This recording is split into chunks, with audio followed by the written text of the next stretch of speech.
Hi guys! Kamusta po? Welcome back to my YouTube channel, kay Noliboy and Family Vlog.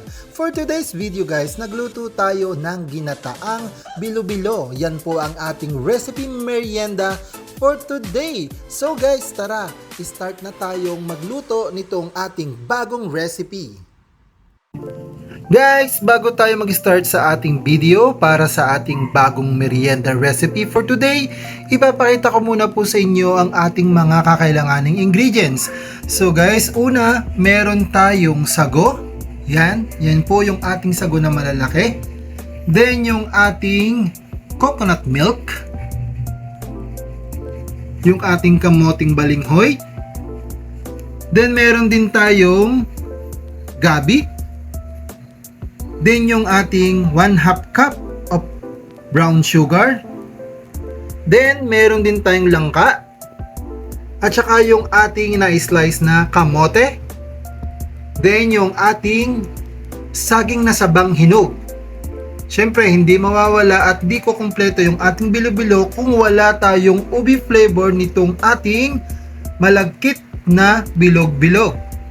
So guys, dahil kumpleto na yung ating ingredients, tara, start na tayong magluto nitong ating bagong recipe merienda. Guys, kung napapansin nyo sa ating kawali, mayroon na tayong nailagay na ngalawang gata. Yan po ang gagamitin nating unang sabaw nitong ating gagataang bilo-bilo.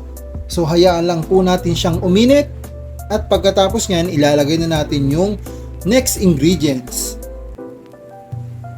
Guys, napapansin nyo kumukulo na yung ating nilagay dito na pangalawang gata. So, pwede na nating ilagay dito yung ating kamote. Unahin natin yung kamote natin. Then, isasabay na rin natin yung kamoting balinghoy.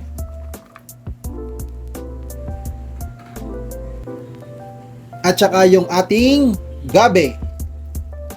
So, ayan guys. Pinagsama-sama na lang natin dyan para sabay silang lumambot. Kasi yan tatlong yan ang pinaka matitigas nating ingredients dito sa ating bilo-bilo.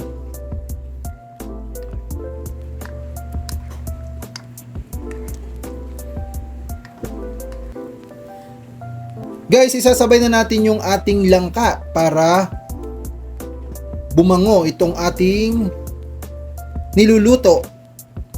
At kumapit yung lasa ng langka dun sa ating sabaw para manuot yung kanyang aroma nitong ating langka. So guys, hayaan lang po natin itong kumulo at tuluyang lumambot itong ating mga nilagay na ingredients. Guys, tatakluban lang natin.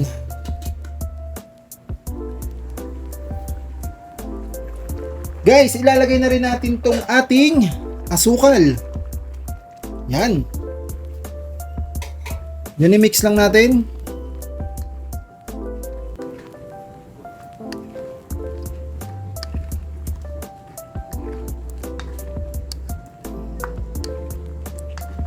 Ayan.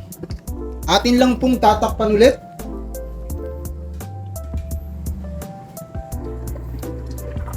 Guys, isasama na po natin yung ating saging na saba.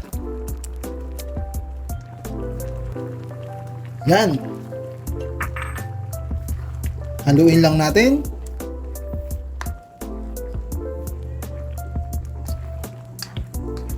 Guys, kung napapansin ninyo, nagre-red na siya. Nag-reflect na po mismo dito sa ating niluluto yung asukal na pula. Dahil wala naman po tayong inilagay na ibang pangpatamis kundi yun lang po guys. Madali lang din po siyang lutuin at tutuluyan lang po nating lumambot lahat ng ating mga nilagay. So yan guys, takpan lang muna natin.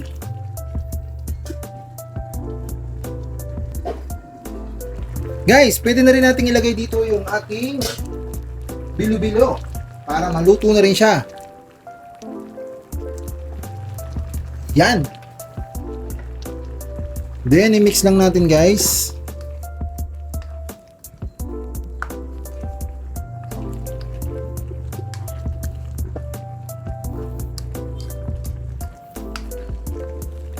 Tapos yan guys, isasabay na natin itong ating purong gata.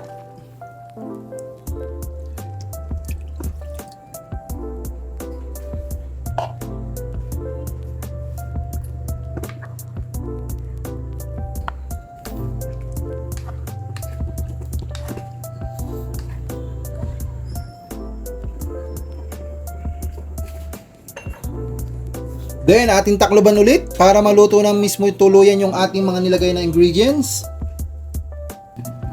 Guys, ilalagay na po natin yung ating sago.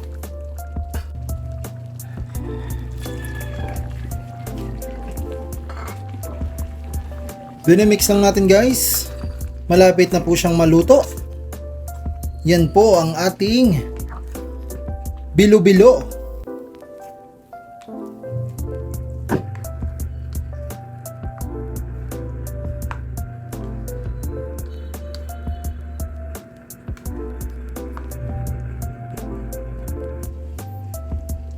So yan guys, malapit na pong maluto yung ating merienda bilo-bilo. Kailangan lang po nating haluin kasi magdidikit-dikit po sa pinakailalim. Konting saglit na lang at ilang minuto, pwede na po natin itong iserve. Ang ating bilo-bilo. Ayan, kailangan lang nating haluing maigi yung pinakailalim para hindi kumapit or hindi masunog. Ganyan lang guys, sana po nasundan ninyo dahil napakadali lang po nitong lutuin. Yan po ang ating recipe for today. Lang saglit na lang guys, pwede na natin tong iserve.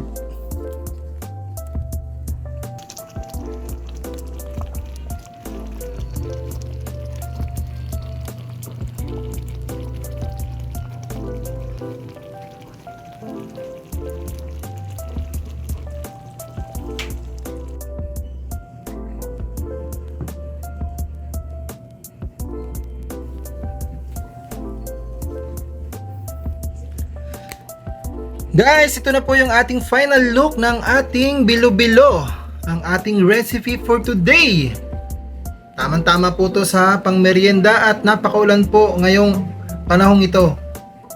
Guys, salamat po sa panunood. At kung bago ka lang guys sa aking YouTube channel at napadaan ka lang, please subscribe ka na and then pindutin mo na rin yung bell button para updated ka sa aking pang mga bagong darating na video. So guys, hanggang dito na lang po. Salamat po sa inyong pagsuporta at panonood. Hanggang sa muli, tara, merienda na tayo guys!